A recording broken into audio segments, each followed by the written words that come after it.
po ay magluluto po tayo ng masarap na pwedeng inegosyo, gaya nitong kutsinta. At hindi lang basta kutsinta lang. Kaya gagawa po tayo nito na may twist at sariling idea po natin ito. Nalagyan ng kakaibang flavor ang ibabaw nito. Kaya naman, simulan na po natin ang pagluluto.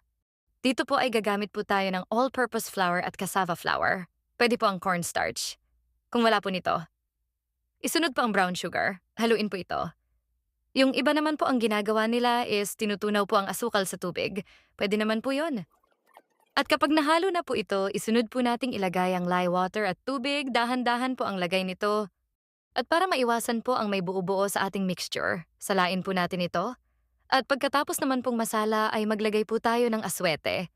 Pandagdag ganda sa kulay, pwede naman po ang food color kung wala po nito.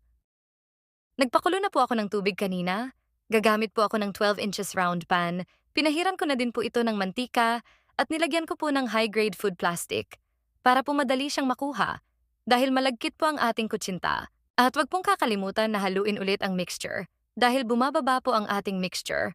Para maiwasan po na magkabutas sa gitna, lagyan din po ng tela o cheesecloth ang takip ng ating steamer para maiwasan naman po na matuluan ang kutsinta. At para naman po sa second layer ng ating kutsinta, gagamit po tayo ng malagkit powder, asukal na puti, tubig, lye water, at UB flavorings. Haluin din po at salain.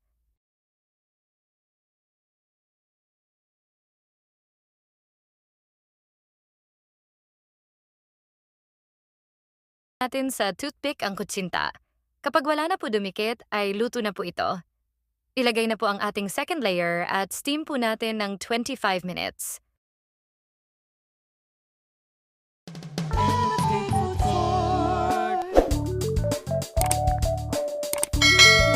I-transfer na po ito natin sa bilaw. 12 inches po ang gamit ko. At eto na po ang outcome ng ating niluto. Kaya subukan nyo na po itong iluto. O di ba ang ganda po niya at ang kinis, hiwain po natin ito ayon sa gustong sukat.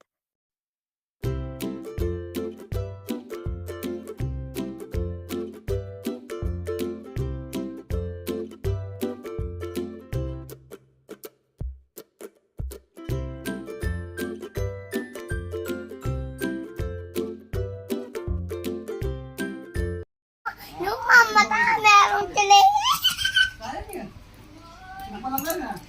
Masarap? Apa. Sarap. Tamis. Amis. Amis. Ang gaga. Ano yung masarap? Luto ko pa. Masarap. Talaga.